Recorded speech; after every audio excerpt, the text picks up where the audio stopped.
Today we're going to find out what is the best device for you at home. A massive 60% of people have not yet experienced a smartphone. That's right, that's 60% of you at home who are not a part of the connected world. But what is a smartphone? Well, it's a device that does much more than call and text.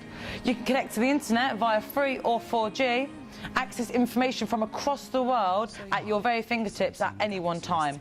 And most importantly, you can do this whilst on the go.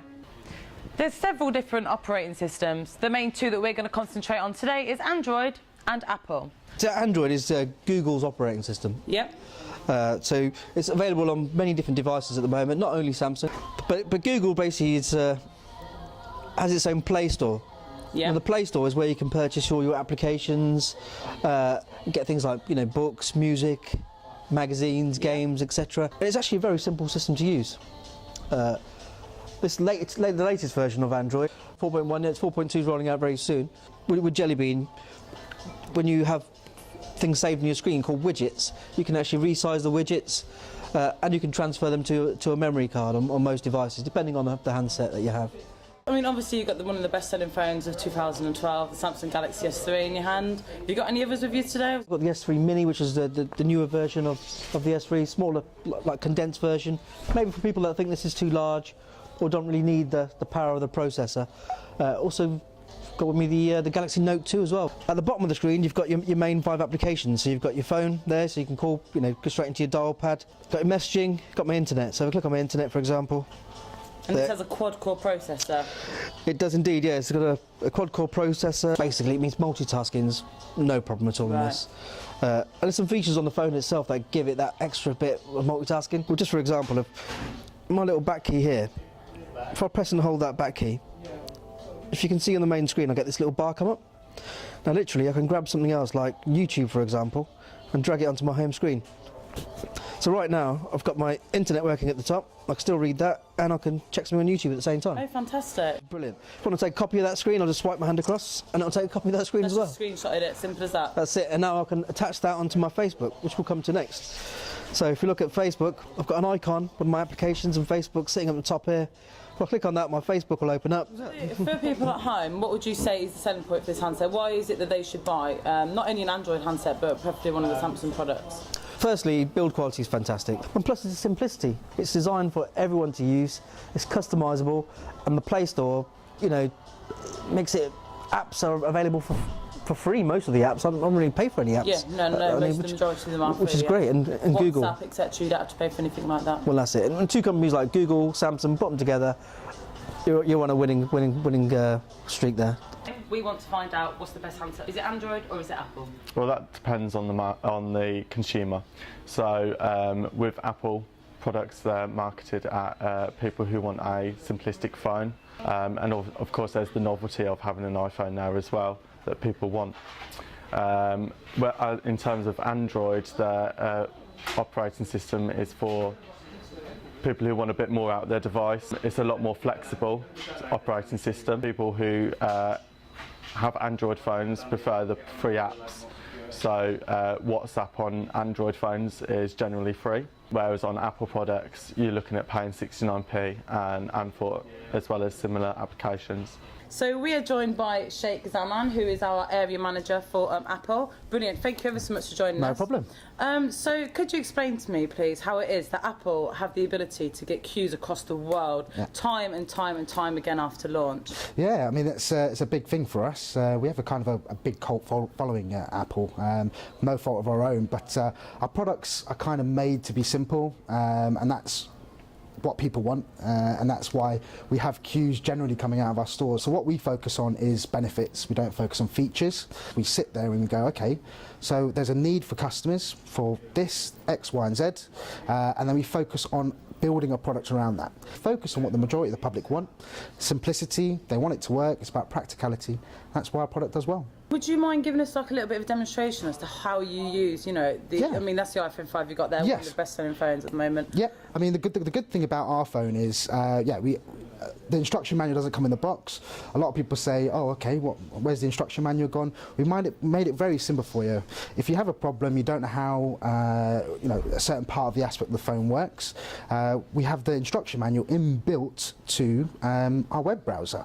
Other than that, generally speaking, the good thing about our handset is also different to other handsets is it has 3 microphones. Now, this is a big issue, generally speaking, for business customers or people on loudspeaker, which a lot of people now use. What our technology does, it has 1 microphone just here, in the front of the phone itself, 1 in the standard position at the bottom of the handset, and 1 actually right by the back of the handset by the back camera, so you don't get no background noise. And that's the simplicity part of it. You don't actually tell your phone to do things, it does it for you. Does it for you. Yeah. So on here you've got that little search bar, which is basically it does everything for you. So you can search for a contact, anything, literally across the web, anything like that. Yeah, well, the good thing about also links into that very well. And this is what I mean about benefiting people. We have a thing called Siri. I think a lot of people have heard about that. I can ask my phone, what does my day look like today? It will tell me my agenda, and if I need to change things while I'm driving, or I can tell it, okay, so what's my next appointment? I can ask it to change it by simply holding the whole button. What does my day look like today? And the phone will then connect to our server.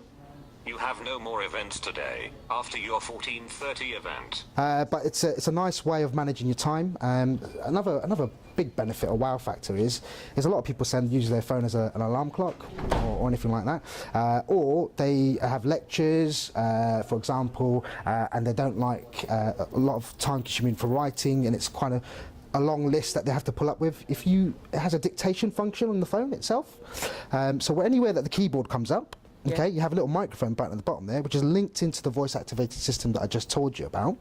If I just press that and I just say anything, it will actually write it for me, and I'll just show you how quick that is and how accurate it is.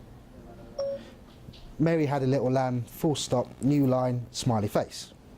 And now, with that note, you can pick that up at any point. Yeah, and with iCloud, if you have any other Apple products, it's automatic. That note is now on my MacBook, on my iPad mini, my iMac at home, without even worrying about it, so I'll never lose it. Okay, let's look at the iPhone 5. Okay. In 3 words, why is it that consumers should purchase the iPhone? If I just pick 3 separate words, I'd probably say simplistic, innovative, and desirable. So we've seen what the experts have had to say, but let's put both devices to the test, looking at maps, voice control and social networking. In the smartphone world, the competition is fierce between Samsung and Apple. The 2 major companies have been in a number of courtrooms around the world. Legal disputes are nothing new between the rivals as they compete to be market leaders. Samsung will hold first place in the battle, owning a massive 37% of the market, with Apple being runners-up with a respectful 27%. The changes in the market soon become obvious with the launch of the Samsung Galaxy S3. 30 million handsets were sold by the beginning of 2013, making it the biggest selling smartphone in the history of technology.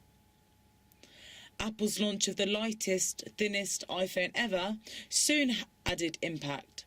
A massive 5 million handsets were sold in the first 3 days of launch, which is by far the best-selling handset for launch ever.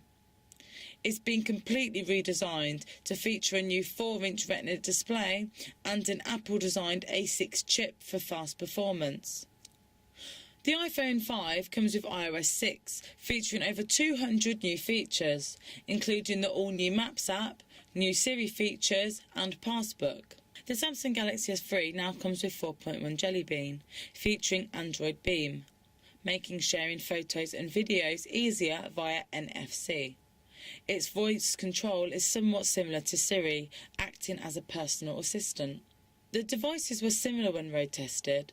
Both S-Voice and Siri responded to the request, sending a text without typing on the keyboard, although Siri's response was on average 1 second faster.